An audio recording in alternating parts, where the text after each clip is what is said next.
Hi everyone, this is Anam. Welcome to global online NEET. So आज का हमारा 8th lecture होगा ऑन नीट 2025 केमिस्ट्री, जिसमें हम structure of atom class 11th के इस चैप्टर को स्टडी कर रहे हैं।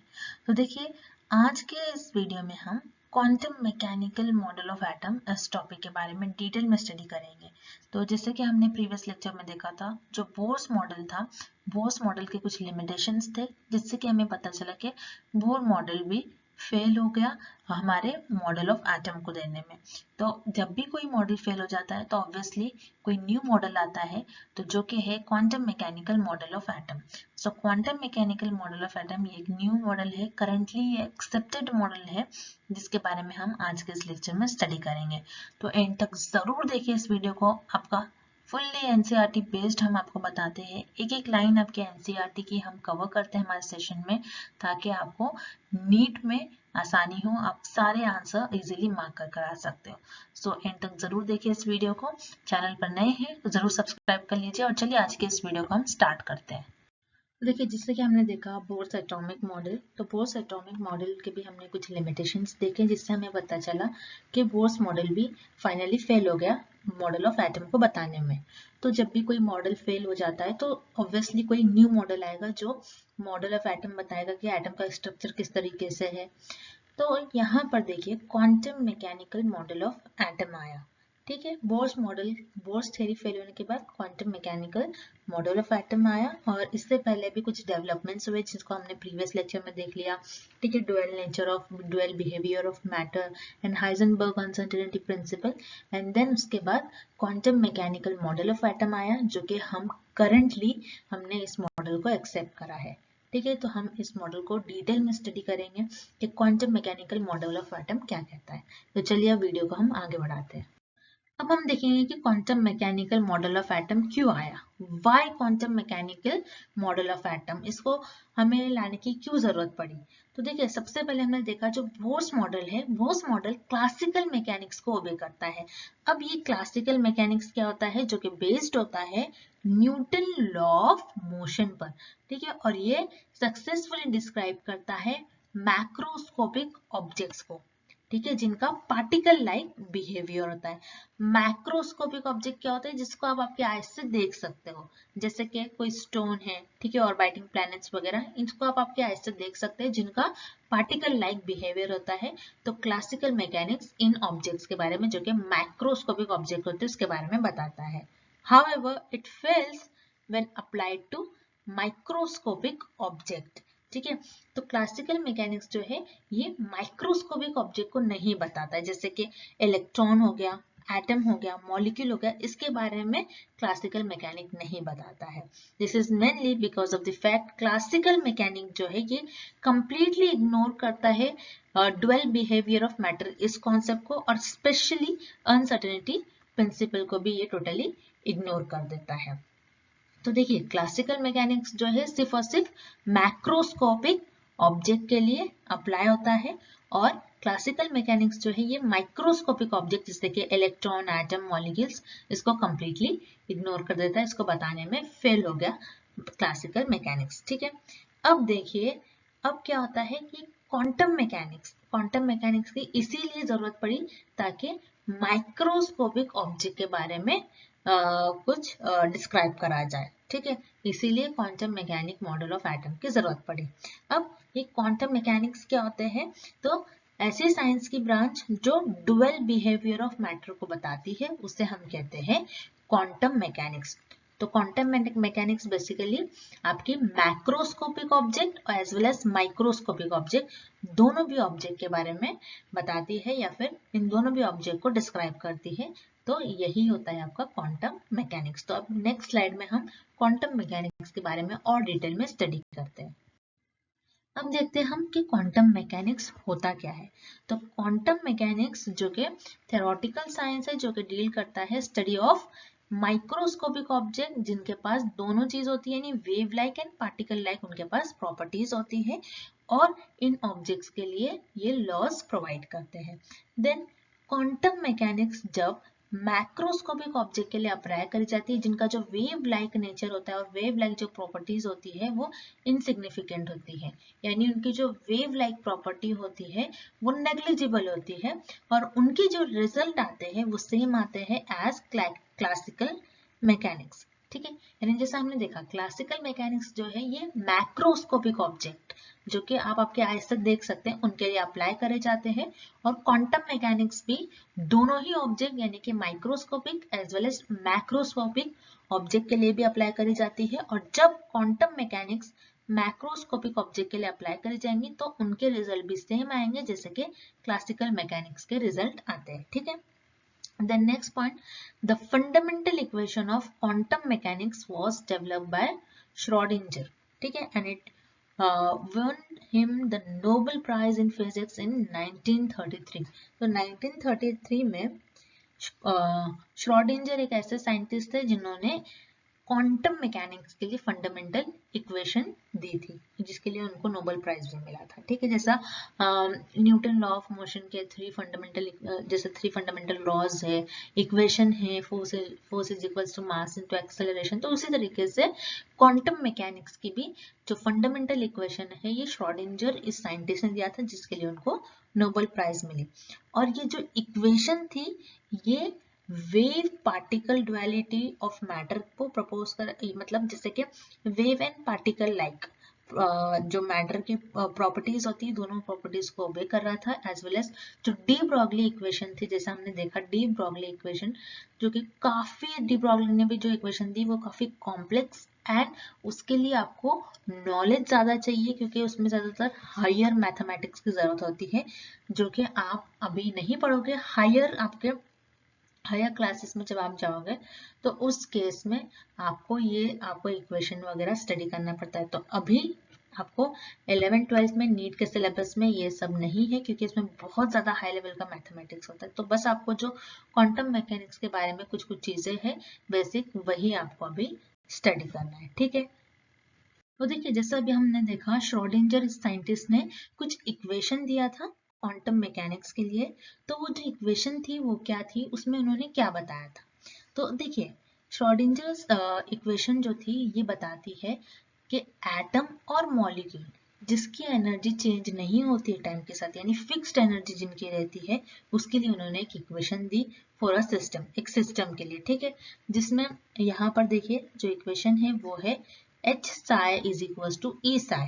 ठीक है, where H जो है यहाँ पर ये मैथमेटिकल ऑपरेटर है जिसे हैमिल्टोनियन कहते हैं। ठीक है, तो आपको अब ये होता क्या है, इसका ये कहाँ से आया, ये आपको इतना डीप में नहीं है, आपको बस यही चीज है जो आपको इक्वेशन है, इक्वेशन में जो टर्म्स यूज करे हैं वो आपको पता होना चाहिए। ठीक है, अब देखिए श्रोडिंजर ने एक रेसिपी दी थी इस ऑपरेटर को कंस्ट्रक्ट करने के लिए जो कि है आपका हैमिल्टोनियन, इस एक्सप्रेशन में जो कि total energy of this system पर डिपेंड करता है। ठीक है, then total energy of this system takes into account the kinetic energies of all the sub atomic particles. ठीक है, तो देखिए टोटल एनर्जी आपका एक तरीके से जो मैथमेटिकल ऑपरेटर है जिसे हमने हैमिल्टोनियन H जो है ये आपका ये जो है ये आपके total energy of the system पर बेस्ड है, यानी कि जो टोटल एनर्जी है अगर हम उसमें देखिए उसको स्प्लिट करा जाए तो वो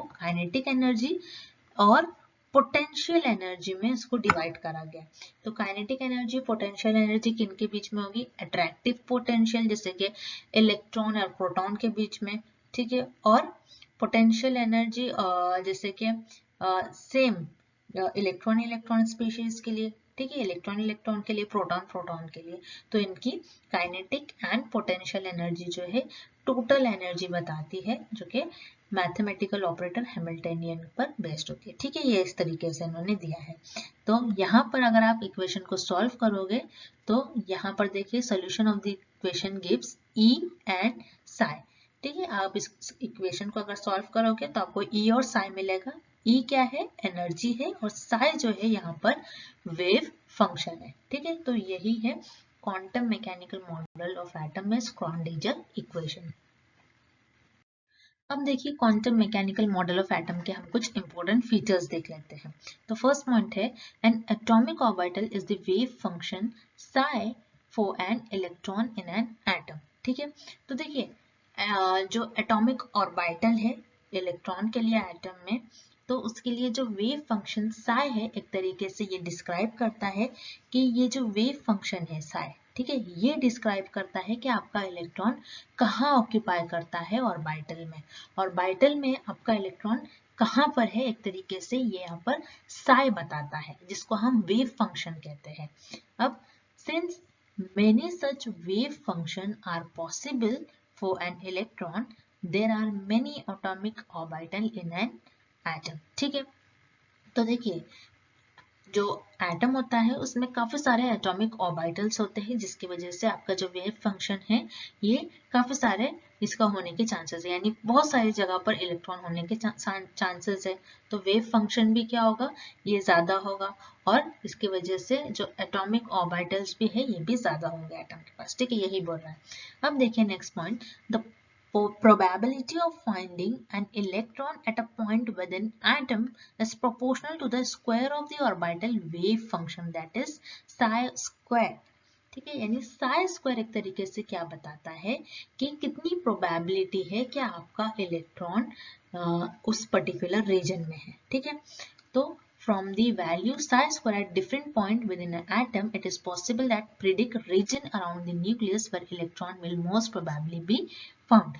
यानी कि एक तरीके से psi square जो है ये आपको probability बताता है कि कितने % चांसेस है कि इलेक्ट्रॉन जो है आपके न्यूक्लियस के अराउंड किस जगह पर है, कहाँ पर है, इसकी ये probability बताता है। probability यानी कि चांसेस, एग्जैक्ट तो नहीं बता सकते हम पोजिशन, लेकिन ये ऐसा कह सकता है कि इस रीजन में, ठीक है, साई स्क्वायर बताता है कि इस रीजन में न्यूक्लियस के आसपास यहाँ पर या फिर यहाँ पर इस रीजन में आपका इलेक्ट्रॉन होने के इतने % चांसेस है, तो साई यही बताता है। देन नेक्स्ट फीचर देख लेते हैं हम। देन है the energy of electron in atoms is कॉन्साइड can only have certain specific value. ठीक है, यानी कि इलेक्ट्रॉन की जो एनर्जी है वो क्वांटाइज्ड है। ठीक है, यानी कि उनमें कुछ एक सर्टेन उनकी स्पेसिफिक वैल्यू होंगी, जैसे for example electrons are bound to the nucleus in atom. ठीक है, देन नेक्स्ट पॉइंट बता रहा है, जो श्रोडिंगर साइंटिस्ट थे उन्होंने जो इक्वेशन दी थी, जैसे हमने देखा, वो इक्वेशन सॉल्व करने के बाद हमें पता लगा जो इलेक्ट्रॉन है जिनके पास वेव लाइक प्रॉपर्टीज है, वो उससे पता लगा कि जो एनर्जी इलेक्ट्रॉन की वो क्वांटाइज्ड है। ठीक है, तो श्रोडिंगर ने जो इक्वेशन दिया था उस इक्वेशन को हमने जब सॉल्व करा, यानी श्रोडिंगर साइंटिस्ट ने जब सॉल्व करा, तो उससे पता लगा जो इलेक्ट्रॉन की एनर्जी है वो यस एक्चुअली जो है ये क्वांटाइज्ड है। Then next point, both the exact position and the exact velocity of an electron in an atom cannot be determined simultaneously, जो कि हाइजेनबर्ग अनसर्टेनिटी प्रिंसिपल। देखिए हाइजेनबर्ग अनसर्टेनिटी प्रिंसिपल जैसा हमने देखा, ये बताता है, ये क्या बोलता है कि एग्जैक्ट पोजीशन और एग्जैक्ट वेलोसिटी जो होगी इलेक्ट्रॉन की, आप एक ही साथ ये डिटरमाइन नहीं कर सकते, ये इम्पॉसिबल है। The path of an electron in an atom therefore can never be determined और नोन एक्यूरेटली। ठीक है, यानी कि आप इलेक्ट्रॉन का जो पाथ है, कहाँ पर इस समय इलेक्ट्रॉन लोकेटेड है, किस ऑर्बिट में अभी पर्टिकुलर लोकेटेड है, ये आप एग्जैक्ट नहीं बता सकते हो कि एक्यूरेटली इतना ये नहीं बता सकते। ये बताता है क्वांटम मैकेनिक्स। क्वांटम मैकेनिक्स क्या बताता है, एक्यूरेट नहीं बताएगा, ये प्रोबेबिलिटी बताएगा कितने % चांस है कि आपका इलेक्ट्रॉन यहाँ हो। ठीक है, तो ये कुछ इंपॉर्टेंट फीचर्स थे quantum mechanical model of atom के। जैसे कि हमने देखा श्रोडिंगर इक्वेशन से हमें पता लगा जो ऑर्बिटल्स है उनकी एनर्जी क्वांटाइज्ड है। अब ये ऑर्बिटल्स क्या है और क्वांटम नंबर्स क्या होते हैं, ये हम यहाँ पर देखते हैं। तो सबसे पहले यहाँ पर हम देखते हैं कि ऑर्बिट एंड ऑर्बिटल ये दोनों डिफरेंट है एक दूसरे से। ठीक है, इनके बीच में क्या डिफरेंसेस, सबसे पहले तो ये देखेंगे हम फर्स्ट पॉइंट में। तो जैसे कि देखिए ऑर्बिट एंड ऑर्बिटल्स ये सिनोनिमस नहीं है, यानी इनका सेम मीनिंग नहीं है। ऑर्बिट जो है ये बोर ने प्रपोज करा था, उन्होंने बताया था सर्कुलर पाथ में न्यूक्लियस के अराउंड इलेक्ट्रॉन जो है ये मूव कर रहा है, और उनका एक प्रिसाइज डिस्क्रिप्शन दिया है कि जो पाथ है ये इलेक्ट्रॉन का इम्पॉसिबल है according to Heisenberg uncertainty principle. तो बोर ने कहा था कि जो सर्कुलर पाथ है, ये जो पाथ है एक प्रिसाइज पाथ है, यानी एक फिक्स्ड पाथ में ही घूम रहे हैं इलेक्ट्रॉन, लेकिन हाइजेनबर्ग अनसर्टेनिटी प्रिंसिपल के थ्रू ये इम्पॉसिबल हुआ। ठीक है, यानी कि बोर ऑर्बिट जो है इसका कोई रियल मीनिंग नहीं है, क्योंकि ऐसी कोई चीज एग्जिस्ट नहीं करती है। देन उसकी बाद बात करा जाए एटॉमिक ऑर्बिटल की। ठीक है, जैसा कि यहाँ पर ये प्रूव हो गया, बोर ऑर्बिट जो है ऐसी कोई चीज एग्जिस्ट नहीं करती, इसका कोई मीनिंग नहीं होगा। तो उसके बाद आया एटॉमिक ऑर्बिटल। एटॉमिक ऑर्बिटल एक तरीके से क्वांटम मैकेनिक इस चीज को एक्सेप्ट करता है। ठीक है, तो क्वांटम मैकेनिक के कॉन्सेप्ट के थ्रू यहाँ पर ये बताया गया कि इलेक्ट्रॉन का वेव फंक्शन जो है ये एटम में बताया जाता है। ठीक है, एक तरीके से वेव फंक्शन क्या बताता है कि किस तरीके से इलेक्ट्रॉन का पोजीशन है ऑर्बिटल में। अब यहाँ पर जो क्वांटम नंबर्स है, क्वांटम नंबर्स एंड ऑर्बिटल, ये एक तरीके से बताते हैं कि आपके इलेक्ट्रॉन कहाँ पर है। तो आप ये कह सकते हो ऑर्बिटल जो होते हैं ये इलेक्ट्रॉन का एक तरीके से घर होता है। जैसे हम ह्यूमन बींग्स हैं, हम जहाँ रहते हैं तो एक तरीके से हम क्या बोलेंगे, ये हमारा घर है। तो उसी तरीके से इलेक्ट्रॉन जो होते हैं, इलेक्ट्रॉन का घर होता है ऑर्बिटल। ठीक है, ऑर्बिट जैसे कोई चीज जो है ये लाई नहीं करती, क्योंकि उसका कोई रियल मीनिंग नहीं है। तो ऑर्बिटल होता है। ठीक है, इलेक्ट्रॉन जो है ऑर्बिटल में रहते हैं और इनको क्वांटम नंबर्स दिया गया जो कि है n L N M L, M और सफिक्स में हो जाएगा आपका L। ठीक है, और ये डिपेंड करता है कोऑर्डिनेट्स ऑफ इलेक्ट्रॉन में। अब देखिए ये जो साई है, psi has by itself no physical meaning.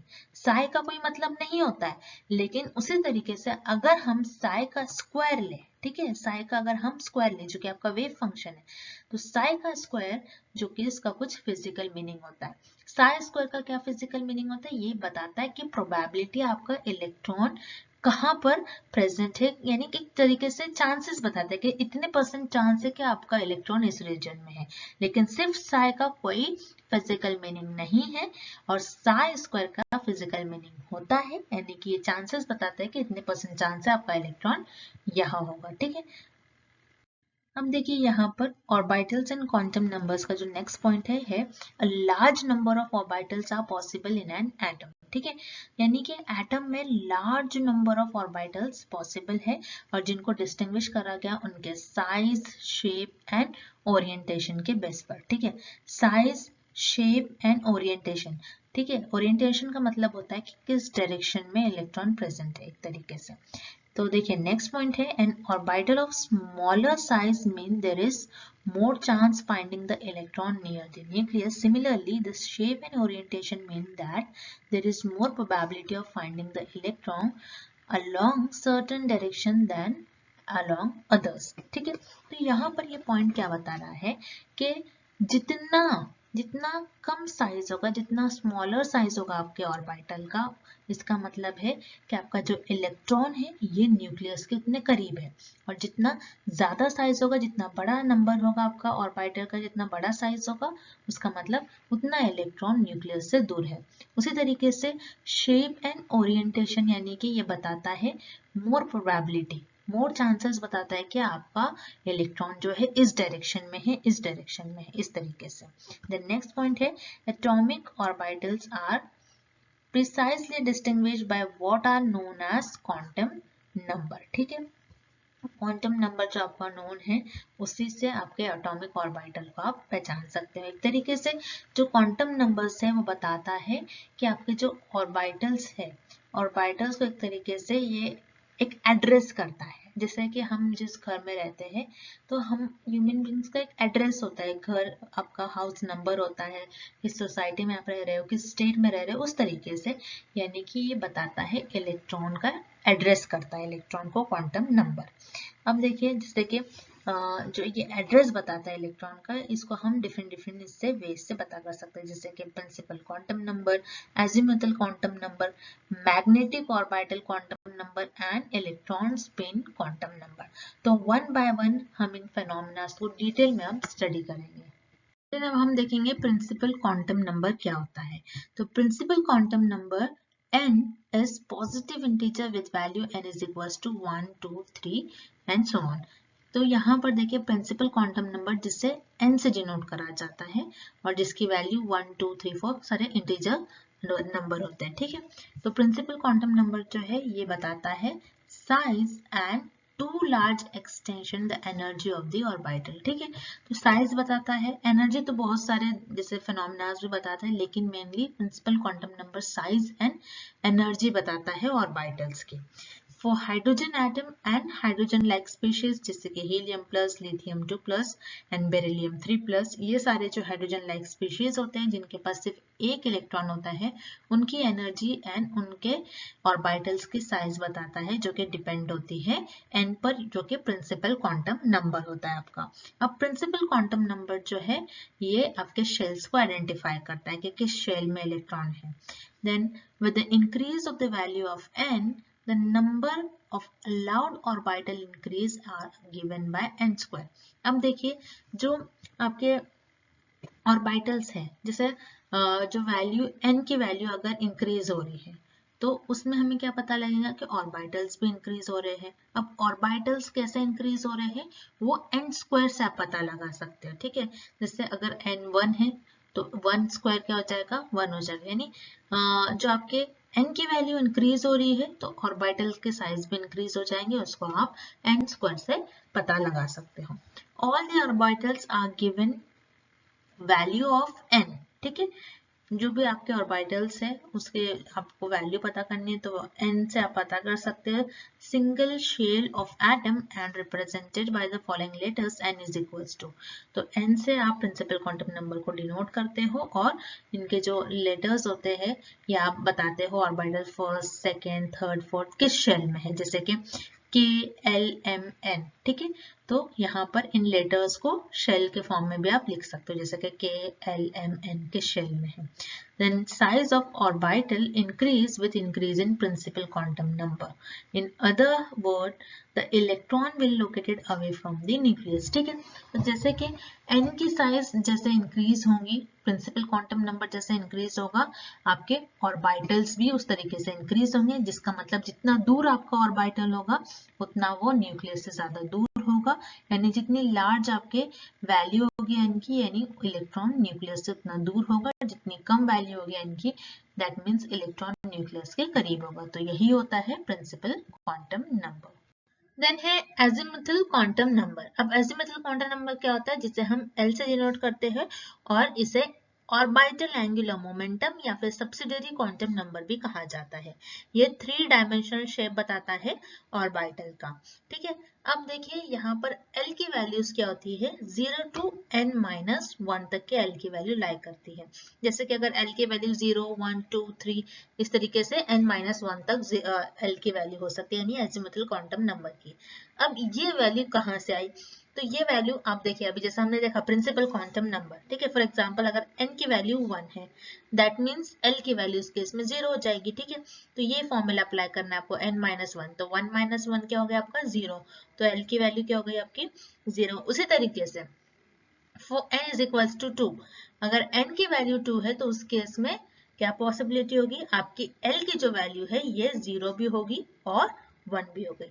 n की वैल्यू अगर 3 है, प्रिंसिपल क्वांटम नंबर अगर आपका 3 है तो उस केस में L की वैल्यू यानी एजिमुथल क्वांटम नंबर 0 1 2 इस तरीके से आपकी n की वैल्यू है। अगर n की वैल्यू 4 है तो L की वैल्यू उस केस में क्या होगी 0 1 2 एंड 3 इस तरीके से एंड सो ऑन।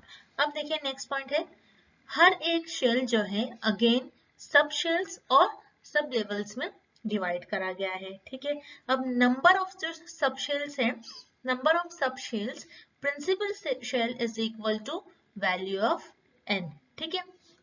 किस तरीके से होगी, जैसी जैसी n की वैल्यू होगी उस तरीके से आपके शेल्स के नाम है, first shell second shell third shell इस तरीके से। जैसे कि अगर आप यहाँ पे देख सकते हो फॉर एग्जांपल अगर n की वैल्यू 1 है दैट मीन्स ये आपका फर्स्ट शेल होगा, उस केस में L की वैल्यू 0 होगी। अगर आपके अगर L की वैल्यू सॉरी n की वैल्यू 2 है तो उस केस में आपके 2 सब शेल्स होंगे, n की वैल्यू 3 है दैट मीन्स 3 सब शेल्स होंगे, इस तरीके से आपके सब शेल्स होंगे, ठीक है।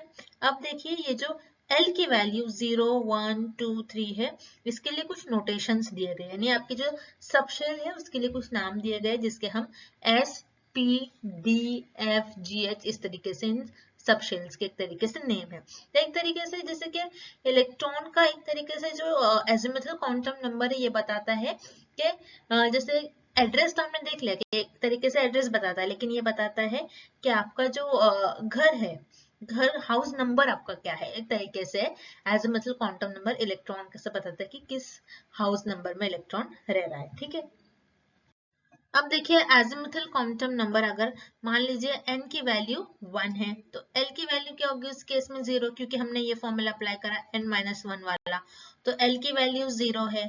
ठीक है, तो एक ही पॉसिबिलिटी है यहाँ पर, तो इसीलिए जो सब शेल्स के नोटेशन है वो होगा 1s। ठीक है, एक तरीके से बता रहा है कि किस शेल में है। ठीक है, s शेल में।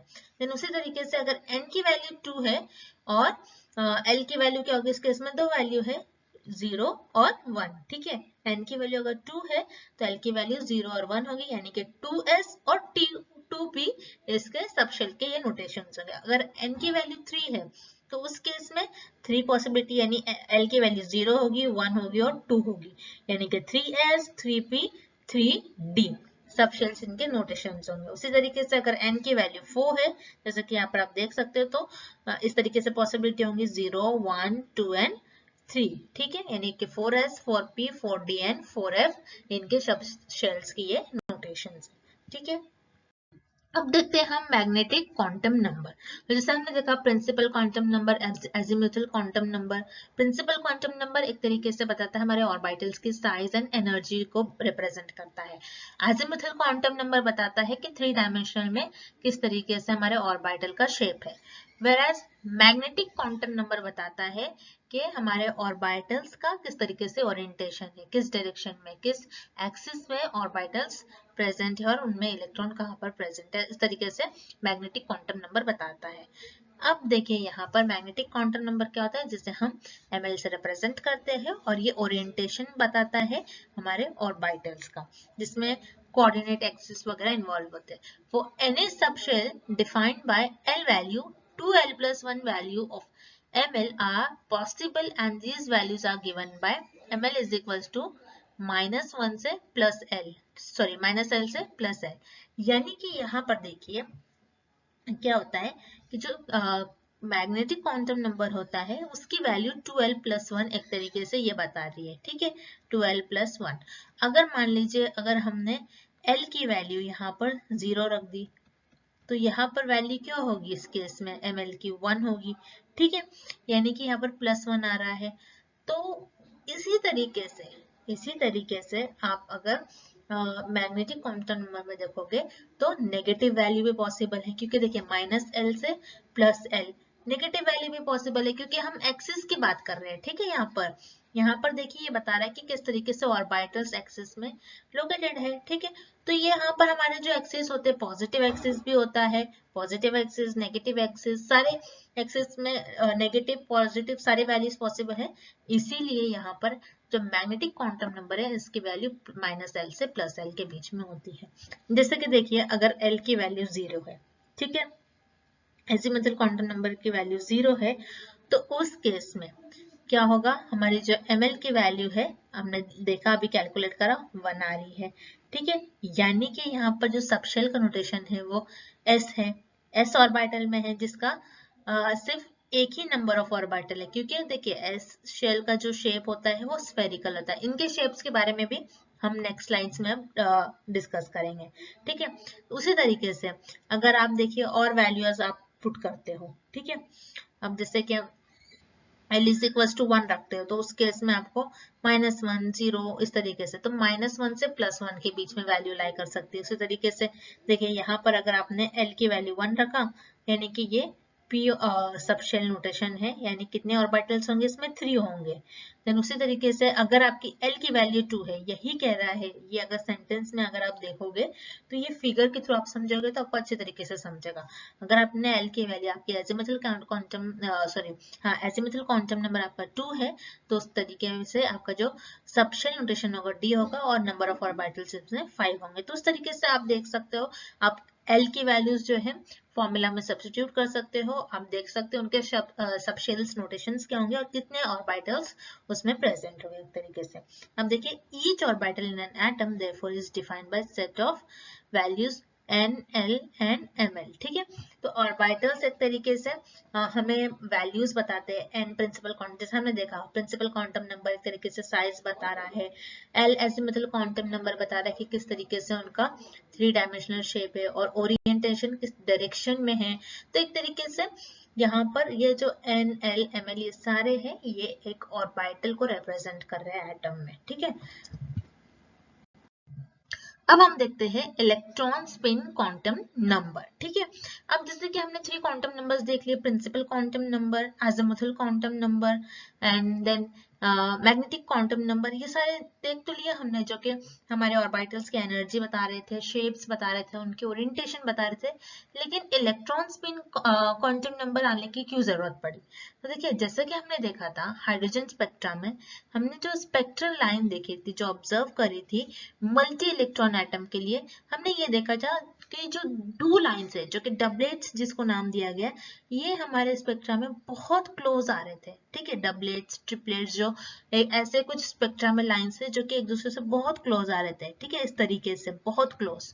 तो ये क्यों आ रहे थे, ये किस वजह से हमें दिखाई दे रहा था? इसके लिए ये 3 जो क्वांटम नंबर्स है, principal, azimuthal and magnetic quantum number, ये कुछ इसके लिए कुछ बता नहीं रहे थे इस थ्योरी के लिए, क्यों हमें डबलेट्स, ट्रिपलेट्स, ऐसे कुछ हमारे स्पेक्ट्रल लाइंस में हमें क्यों ये लाइंस नजर आ रही है, ठीक है। तो इसीलिए इलेक्ट्रॉन स्पिन क्वांटम नंबर आया। अब ये इलेक्ट्रॉन स्पिन क्वांटम नंबर क्या कहता है कि जिस तरीके से इलेक्ट्रॉन जो है अपने एक्सिस पर घूमता है, जैसे कि हमने ऐसे कौन से एग्जाम्पल है जो अपने एक्सिस पर खुद घूमता है? हमारी अर्थ, ठीक है, उससे यहाँ पर एग्जाम्पल लिया गया, क्योंकि सिमिलर अर्थ भी जो है अपने ओन एक्सिस पर रिवॉल्व करता है अराउंड द सन, ठीक है। तो उसी तरीके से इलेक्ट्रॉन भी खुद अपने ही एक्सिस पर रिवॉल्व करता है, कुछ इस तरीके से, कुछ इस डायरेक्शन में, कुछ इस डायरेक्शन में, ठीक है, ऐसा ऐसी डायरेक्शन में, दोनों भी डायरेक्शन में।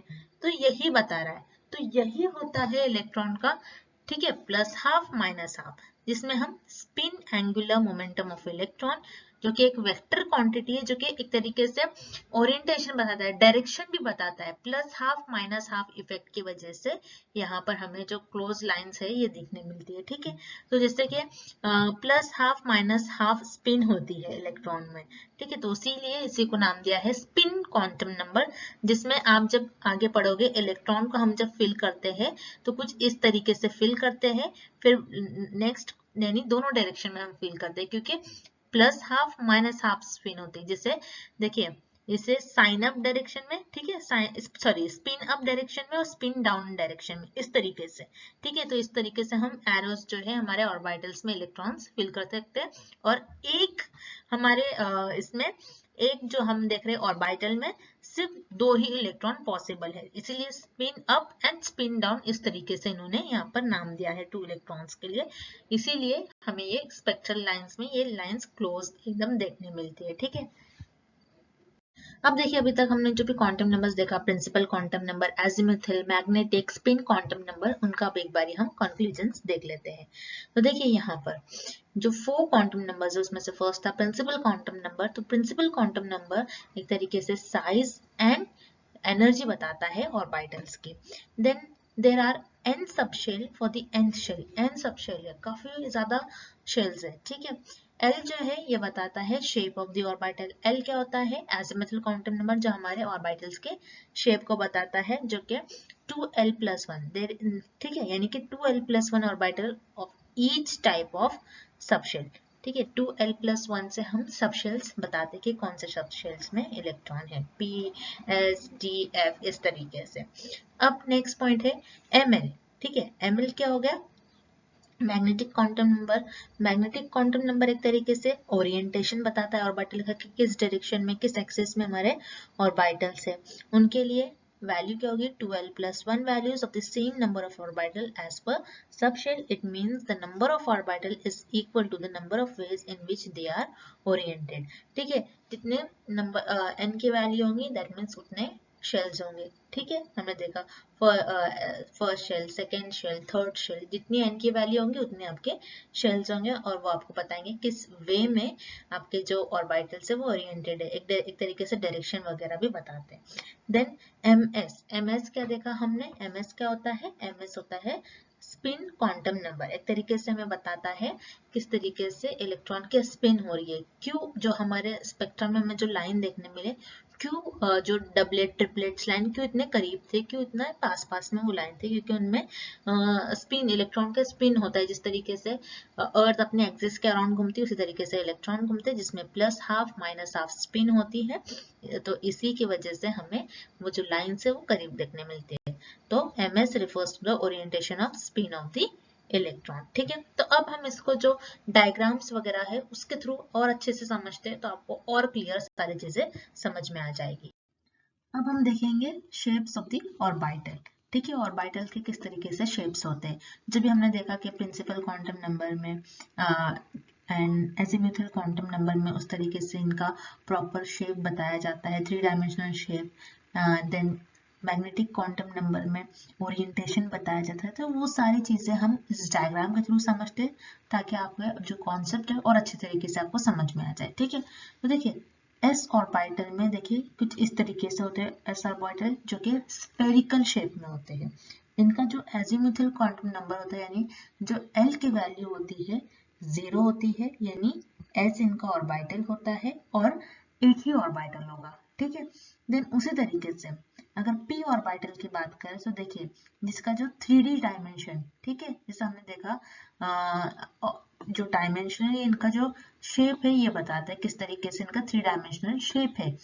तो यहाँ पर देखिए पी ऑर्बिटल में पी एक्स एक्सिस के अलोंग, पी वाई एक्सिस के along and P Z axis के अलोंग 3 डायमेंशन में आपके ये कुछ डम्बल शेप में आपको पी ऑर्बिटल्स दिखते हैं। ठीक है, देखिए p x to p x यानी ये एक्स एक्सिस के अलोंग यहाँ पर आपके ऑर्बिटल से, इसी तरीके से वाई एक्सिस के अलोंग ये ऑर्बिटल है, जेड एक्सिस के अलोंग ये ऑर्बिटल है, इस तरीके से पी ऑर्बिटल्स है। ठीक है, पी ऑर्बिटल्स में जो एल की वैल्यू होती है एजीम्यूथल क्वांटम नंबर होता है वो 1 होता है और नंबर ऑफ ऑर्बिटल्स इसमें 3 होते हैं। ठीक है, देन नेक्स्ट अब हम देखते हैं कि डी ऑर्बिटल्स का शेप किस तरीके से होता है। तो जैसे कि आप यहाँ पर देख सकते हो डी ऑर्बिटल का जो शेप है हमें एक फ्लावर लाइक शेप यहाँ पर नजर आ रहा है। ठीक है, जो कि डेजी फ्लावर जो होता है उस तरीके से डी ऑर्बिटल के शेप्स एक तरीके से दिखता है। तो डी ऑर्बिटल का देखिए किस तरीके से होता है, d x y, d x z, d y z, then d x square minus y square and d z square. तो इस तरीके से इनके यहाँ पर आपको बस आपको देखना है कि किस तरीके से इनका शेप नजर आता है 3D इमेज में, किस तरीके से इनके जो ओरिएंटेशन है किस डायरेक्शन में है, किस एक्सिस के अलोंग यहाँ पर ऑर्बिटल्स हो रहे हैं। तो इस तरीके से आप इनके यहाँ पर शेप्स देख सकते हैं। तो डी ऑर्बिटल की अगर हम बात करें तो यहाँ पर इनकी जो एल वैल्यू होती है एजीम्यूथल क्वांटम नंबर होता है वो 2 होता है और नंबर ऑफ ऑर्बिटल्स इसमें टोटल 5 होते हैं। तो इस तरीके से हमने सारे ऑर्बिटल्स के शेप्स देख लिए सो दैट कि आपके आपको जो भी हमने अभी तक रीड करा वो आपको अच्छी तरीके से समझ में आ जाए। तो देखिए अभी तक हमने जितना भी स्टडी कर लिया वो हम एमसीक्यूज के थ्रू देखेंगे ताकि हमारे जो कॉन्सेप्ट है वो और अच्छी तरीके से बिल्ड हो जाए। तो क्वेश्चन है which quantum number determines the principal energy level of an electron. ठीक है, यानी कि हमें बताना है दिए गए ऑप्शन में से कौन सा एक ऐसा ऑप्शन है और कौन सा एक ऐसा क्वांटम नंबर है जो कि इलेक्ट्रॉन के एनर्जी लेवल को बताता है। तो वो है प्रिंसिपल क्वांटम नंबर। अब प्रिंसिपल क्वांटम नंबर जिसको हम n से डिनोट करते हैं तो ये क्या होता है, ये बताता है कि एनर्जी इलेक्ट्रॉन की कितनी एनर्जी है। जैसे कि अगर n की वैल्यू ज्यादा हो तो हम क्या कहेंगे इलेक्ट्रॉन की एनर्जी उतनी ज्यादा है, और अगर n की वैल्यू कम होगी मतलब इलेक्ट्रॉन की जो एनर्जी है वो उतनी कम होगी। तो एक तरीके से प्रिंसिपल क्वांटम नंबर जो है प्रिंसिपल एनर्जी लेवल बताता है इलेक्ट्रॉन की। तो इसीलिए इस क्वेश्चन का आपका करेक्ट आंसर हो जाएगा ऑप्शन बी। ठीक है, नेक्स्ट अब देखिए हम यहाँ पर पहले इजी क्वेश्चन ले रहे हैं, then moderate and then difficult questions पर भी हम जाएंगे। तो बहुत से स्टूडेंट्स कहते हैं आप में से कि मैम बहुत इजी क्वेश्चन है, तो सब बच्चों को नहीं समझ में आता है। तो ये जो इजी क्वेश्चन है इससे क्या होगा आपकी कॉन्सेप्ट बिल्ड हो जाएगा, आपको और अच्छी तरीके से समझ में आ जाएगा। हम धीरे धीरे मॉडरेट एंड डिफिकल्ट क्वेश्चन भी सॉल्व करेंगे। ठीक है, क्वेश्चन है what does the azimuthal quantum number indicates about an electron. ठीक है, तो एजीमुथल क्वांटम नंबर जिसे हम एल से डिनोट करते हैं ये इलेक्ट्रॉन के बारे में क्या बताता है हमें। तो देखिए ऑप्शन ए है इट्स स्पिन। स्पिन जो है ये स्पिन क्वांटम नंबर बताता है कि किस तरीके से इलेक्ट्रॉन का स्पिन है, प्लस हाफ माइनस हाफ, ठीक है। तो यहाँ पर ऑप्शन ए नहीं होगा। Option B it's orientation in space, किस तरीके से ओरिएंटेशन है इनका, ये बताता है मैग्नेटिक क्वांटम नंबर, ठीक है। तो यहाँ पर ऑप्शन बी भी इनकरेक्ट है। उसी तरीके से अगर ऑप्शन डी देखें it's energy level. Energy level अभी हमने देखा प्रिंसिपल क्वांटम नंबर बताता है, ठीक है। लेकिन सब शेल्स के आपके जो शेप्स है एक तरीके से 3 डायमेंशन में किस तरीके से शेप्स होता है हमारे शेल्स का, ये बताता है एजिमुथल क्वांटम नंबर। तो इसीलिए इस क्वेश्चन का आपका करेक्ट आंसर हो जाएगा option C. Next, what is the maximum value of the magnetic quantum number ml for a p orbital when l is equals to 1। ठीक है, तो यहाँ पर हमें ml वैल्यू फाइंड आउट करना है और l की वैल्यू हमें 1 दी है। तो हमें फॉर्मूला पता है क्या होता है 2l प्लस 1, ठीक है। अब l की वैल्यू 1 होगी तो उस केस में ml की वैल्यू क्या होगी आपकी, यहाँ पर 1 सब्स्टिट्यूट कर लो, 2 प्लस 1 इज 3, ठीक है। 2 इंटू 1 इज 2 प्लस 1, तो आपका आंसर आ गया 3। तो यहाँ पर तो मैग्नेटिक आपका क्वांटम नंबर है, यानी कि ml वैल्यू जो है ये 3 हो जाएगी, ठीक है। यानी कि आपका जो इलेक्ट्रॉन है ये आपका p ऑर्बिटल में है। तो इसीलिए इस क्वेश्चन का करेक्ट आंसर क्या हो जाएगा, ऑप्शन डी 3।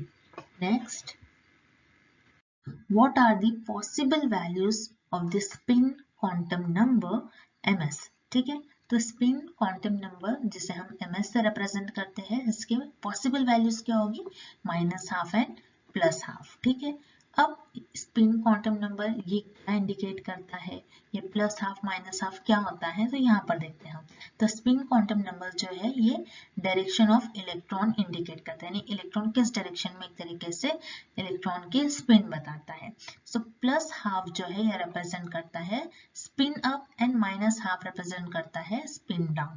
किस तरीके से, तो जब आप इलेक्ट्रॉन को फिल करोगे, हम आगे देखेंगे कि किस तरीके से ऑर्बिटल्स में इलेक्ट्रॉन फिल होते हैं।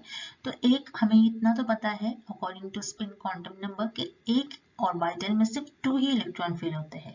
तो आप सबसे पहले क्या करते हो, स्पिन अप यानी कि माइनस हाफ वाले इलेक्ट्रॉन को फिल करते हो एंड देन उसके बाद इस तरीके से इलेक्ट्रॉन, ठीक है, जो कि स्पिन डाउन होता है, नीचे की तरफ एरो एक तरीके से और ऊपर की तरफ एरो, ठीक है। इस तरीके से आप इलेक्ट्रॉन्स को आपके फिल करते हैं। तो यही होता है स्पिन क्वांटम नंबर ms, जिसकी जो पॉसिबल वैल्यूज होती है minus half and plus half होती है। तो आपका यहाँ पर आंसर ऑप्शन सी करेक्ट हो जाएगा। Next, which set of quantum numbers is not possible for an electron। ठीक है, तो इसमें हमें पूछा गया है दिए गए ऑप्शन में से कौन से क्वांटम नंबर के जो सेट है वो इलेक्ट्रॉन के लिए पॉसिबल नहीं है। तो वो होगा ऑप्शन सी। क्यों, क्योंकि देखिए यहाँ पर n एंड l यानी principal quantum number and azimuthal quantum number दोनों की वैल्यू कभी भी सेम नहीं हो सकती है, ठीक है। तो क्यों सेम नहीं हो सकती, देखिए n एंड l की वैल्यू कभी भी सेम इसलिए नहीं हो सकती है because quantum number L and cannot be equal to the principal quantum number. In that case, L can only be 0 when n is equals to 1। ठीक है, यानी कि किस तरीके से हम फॉर्मूला पता करते हैं n माइनस 1, ठीक है, उससे आप एजिमुथल क्वांटम नंबर पता कर सकते हो। 1 है तो 1 माइनस 1 इज 0। तो उस केस में आपकी जब n की वैल्यू 1 हो तो L की वैल्यू 0 होगी। कभी भी n और L की वैल्यू सेम नहीं हो सकती, ठीक है। तो इसीलिए इस क्वेश्चन का करेक्ट आंसर हो जाएगा option C. Next, how many orbitals are present in subshell with L is equals to 2। ठीक है, जब L की वैल्यू 2 होगी तो उस केस में हमें बताना है कि कितने सबशेल्स प्रेजेंट होंगे हमारे ऑर्बिटल्स में, ठीक है। उसके लिए आपको देखिए फॉर्मूला यूज करना है जो कि है 12 प्लस 1, ठीक है। इसके थ्रू आप सबशेल्स कैलकुलेट कर सकते हो आपके ऑर्बिटल्स में कितने शेल्स है, ठीक है, कितने सब शेल्स है। सो यहाँ पर L की वैल्यू आपको 2 दी गई है तो 2L प्लस 1, तो उस केस में आप 2 की वैल्यू सॉरी L की वैल्यू 2 पुट करोगे तो आपका जाएगा 2 2 4 प्लस 1 इज 5, यानी टोटल 5 सब शेल्स प्रेजेंट है। यानी कि कौन सा ऑर्बिटल में इलेक्ट्रॉन प्रेजेंट होंगे आपके D ऑर्बिटल में, ठीक है। तो इसीलिए इस क्वेश्चन का करेक्ट आंसर क्या हो जाएगा option C 5। Next, which scientist is primarily associated with the development of the quantum mechanical model। ठीक है, तो इस क्वेश्चन में हमसे पूछा जा रहा है कि क्वांटम मैकेनिकल मॉडल को डेवलप करने में किस साइंटिस्ट का कंट्रीब्यूशन ज़्यादा था। ठीक है, कौन से साइंटिस्ट ने quantum mechanical model of atom दिया था। तो quantum mechanical model of atom जो है ये श्रोडिंगर इस साइंटिस्ट ने दिया था। इन्होंने एक इक्वेशन बताई थी जिसके थ्रू इन्होंने बताया था, जो कि हमने देखा Sai.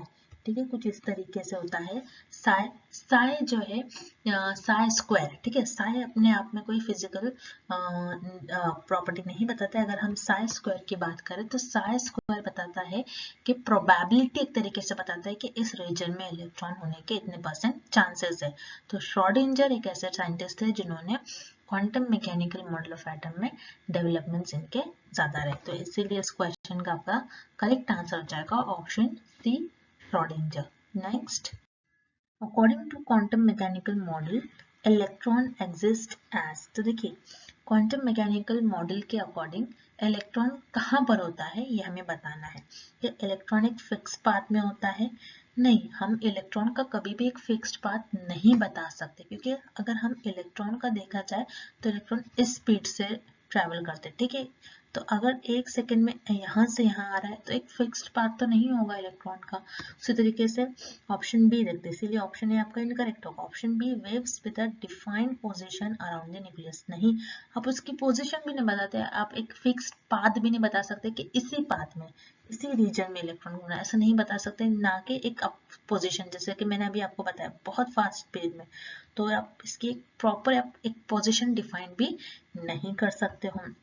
Then option D, particles with definite energy level but no specific location। नहीं, उनकी एनर्जी लेवल एक डेफिनाइट हो ये हम नहीं कह सकते। ठीक है, क्योंकि इलेक्ट्रॉन जब हायर लेवल से लोअर स्टेट में आते तो एनर्जी एमिट करते हैं, तो एक डेफिनाइट नहीं बता सकते और ना एक स्पेसिफिक लोकेशन। लेकिन ऑप्शन सी देखिए यहाँ पर कुछ हद तक सही है। Waves distributed in the region space called orbitals. Orbitals में आपके इलेक्ट्रॉन एक तरीके से प्रेजेंट होते हैं। जैसे कि हमने कहा एक हम ह्यूमन बींग्स का रहने की जगह हमारा एक घर है। ठीक है, उसी तरीके से इलेक्ट्रॉन का जो घर है वो ऑर्बिटल्स है। ऑर्बिटल्स में इलेक्ट्रॉन रहते हैं, तो यही बता रहा है ऑप्शन सी। ठीक है, तो इस क्वेश्चन का आपका करेक्ट आंसर आ जाएगा option C. Next, the quantum mechanical model of hydrogen atom requires that if the principal quantum number is 4, the number of different permitted orbital quantum numbers will be। तो देखिए यहाँ पर हमसे क्या पूछा जा रहा है कि quantum mechanical model of atom में देखिए यहाँ पर प्रिंसिपल क्वांटम नंबर n की वैल्यू अगर 4 है तो उस केस में हमें बताना है कि हमारा जो ऑर्बिटल्स है कितने different number of orbitals possible हो सकते हैं उस केस में। तो देखिए जब भी हम देखते हैं कब आपके जो शेल्स है एक तरीके से ऑर्बिटल शेल्स, ये बताता है आपको एल एजिमुथल क्वांटम नंबर बताता है कि किस शेल में आपके इलेक्ट्रॉन्स प्रेजेंट है। तो यहाँ पर एजिमुथल क्वांटम नंबर में जब हमने देखा तो एजिमुथल क्वांटम नंबर कहता है कि जितना आपका प्रिंसिपल क्वांटम नंबर है उतने ही आपके नंबर ऑफ शेल्स होंगे। ठीक है, उतने ही आपके शेल्स होंगे। तो आप ऐसा बोल सकते हो 4 है प्रिंसिपल क्वांटम नंबर, तो यानी कि 4 सब शेल्स आपको देखने मिलेगा। ठीक है, तो इसीलिए इस क्वेश्चन का आपका करेक्ट आंसर हो जाएगा option C 4। Next, the Heisenberg principle state that. तो देखिए इस क्वेश्चन में हमसे पूछा जा रहा है कि हाइजेनबर्ग प्रिंसिपल जो है वो क्या बताता है। तो देखिए हाइजेनबर्ग प्रिंसिपल ये बताता है कि कभी भी हम एक्यूरेटली हम पोजीशन एंड मोमेंटम जो है इलेक्ट्रॉन का, यानी एक तरीके से इलेक्ट्रॉन का पोजीशन और किस स्पीड से इलेक्ट्रॉन घूम रहा है साइमल्टेनियसली ये हम नहीं बता सकते। यानी एक ही टाइम पर आप पोजीशन भी चेक कर लो और स्पीड भी चेक कर लो इलेक्ट्रॉन की, ये इम्पॉसिबल है, ये कभी हो ही नहीं सकता अकॉर्डिंग टू हाइजेनबर्ग प्रिंसिपल। ठीक है, तो इसीलिए इस क्वेश्चन का आपका करेक्ट आंसर हो जाएगा option C. So that's it. अब इस सेशन को हम यही एंड करते हैं। आई होप कि ये सेशन आपके लिए काफी हेल्पफुल रहा हो। आपके जो भी क्वेश्चंस है, आपके जो भी डाउट्स है, आप हमें कमेंट करके पूछ सकते हो। And thank you for watching this video.